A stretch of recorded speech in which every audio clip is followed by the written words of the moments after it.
High বন্ধুরা, Muscat home maker থেকে আমি রূপা নিয়ে চলে এসেছি খুব সুন্দর একটা ব্লগ। কেমন আছো তোমরা সবাই? আমরা তো বেশ আছি। দেখতে পাচ্ছ এখানে আমি অনেক ডাটা নিয়ে চলে এসেছি।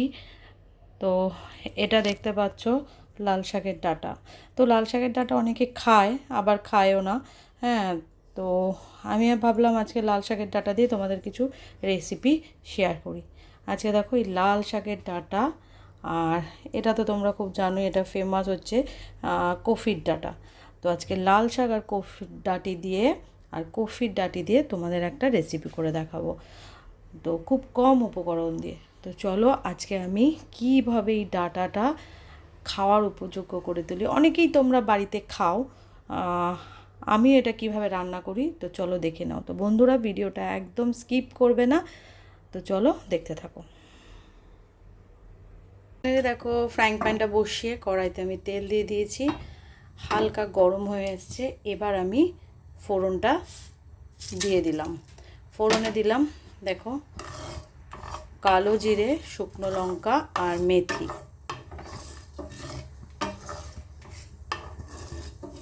এইভাবে নেড়েচেড়ে একটু ভেজে নিতে হবে ফোড়নটা। ফাইনালি দেখো ফোড়নটা ভাজা হয়ে গেছে, মেথির একটা খুব সুন্দর গন্ধ উঠে আসছে। এই মুহূর্তে আমি কফির ডাঁটাগুলো দিয়ে দিলাম। দেখো কফির ডাঁটাগুলো দেওয়ার সাথে সাথে একটু ছিটে এসছে, কারণ জল ছিল তাই। তো তারপর দেখো কফির ডাঁটাগুলো ভালোভাবে মশলা আর তেলের সাথে মিশিয়ে নিতে হবে। তারপর অ্যাড করে দেব নুন। নুন দিয়ে ভালো করে নেড়ে চেড়ে নিতে হবে।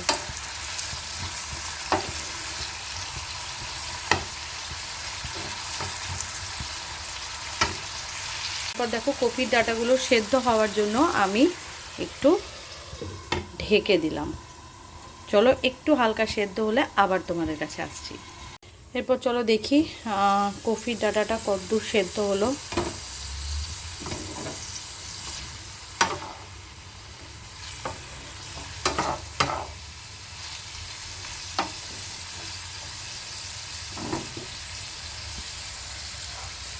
এরপর কি করব,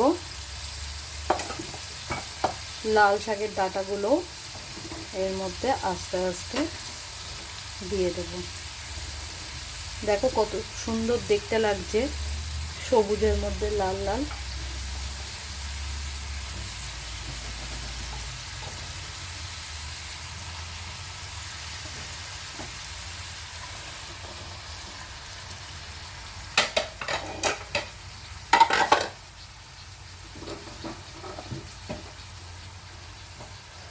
এটা দিয়ে একটু নেড়ে চেড়ে আবারও ঢেকে দেব।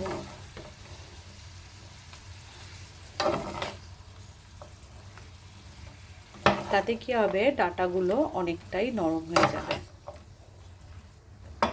মেন এই ডাঁটার রেসিপিতে মেন হচ্ছে তোমার ডাঁটাগুলোকে নরম রাখতে হবে, না হলে কিন্তু এটা একদম স্বাদ ভালো লাগবে না।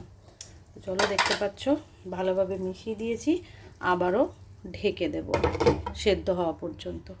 তো চলো আবার পরে আসছি। ডাঁটাটা কতটা সেদ্ধ হয়েছে দেখো, যে লাল লাল ডাঁটাগুলো ছিল তার রং একদম চলে গেছে। এখন যেটা করার পালা, এই মুহূর্তে আমি এখানে হলুদ অ্যাড করব। অ্যাড করে দেব কাঁচা লঙ্কা।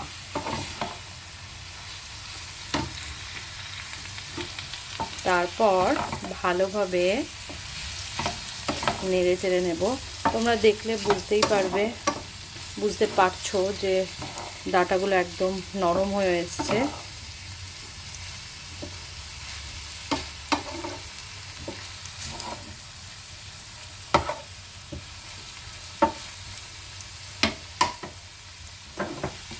এই মুহূর্তে আমি অ্যাড করে দেব, আমি ভিজিয়ে রেখেছিলাম সর্ষে পেস্ট। এর মধ্যে অ্যাড করে দেব সর্ষে পেস্ট।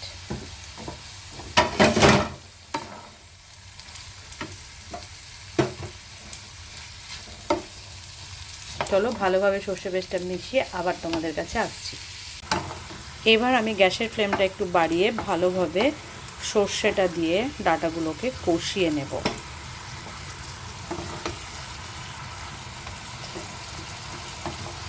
দেখো ডাঁটাগুলোর মধ্যে যে রং মেশানো থাকে দেখলেই বোঝা যায়, কারণ কি ডাঁটাগুলো থেকে কিন্তু সম্পূর্ণ লাল রংটা চলে গেছে। চলো আবার একটু পরে তোমাদের কাছে আসছি। এবার দেখে নিই ডাঁটাগুলো, দেখতে পাচ্ছ ডাঁটাগুলো একদম সেদ্ধ হয়ে গেছে, সর্ষের সাথে মিশে গেছে। এই অবস্থায় আমি এখানে অ্যাড করে দেব ধনে পাতা।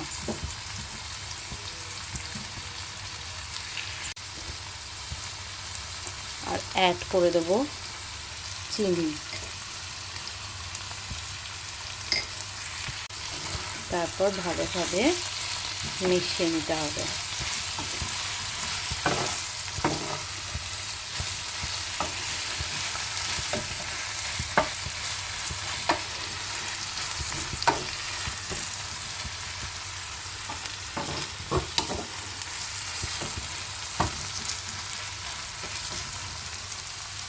তোমরা দেখে বুঝতেই পারছো চচ্চড়ি আমার একদম রেডি। আর হ্যাঁ দেখো লাল শাকের ডাঁটাগুলোতে যে রং মেশানো ছিল এটা দেখলেই বোঝা যায়, তো পুরো ডাঁটাগুলোর রং একদম চলে গেছে। তো ফাইনালি আমার চচ্চড়ি একদম রেডি। ফাইনালি ডাঁটার চচ্চড়ি একদম রেডি। খুব কম উপকরণ দিয়ে কফির ডাঁটা, লাল শাকের ডাঁটা অনেকেই খায় আবার ফেলেও দেয়। এই ফেলে দেওয়াটাকে কিভাবে কার্যকরী করে এত সুন্দর একটা নিরামিষ ডাঁটার চচ্চড়ির রেসিপি কেমন লাগলো অতি অবশ্যই জানিও।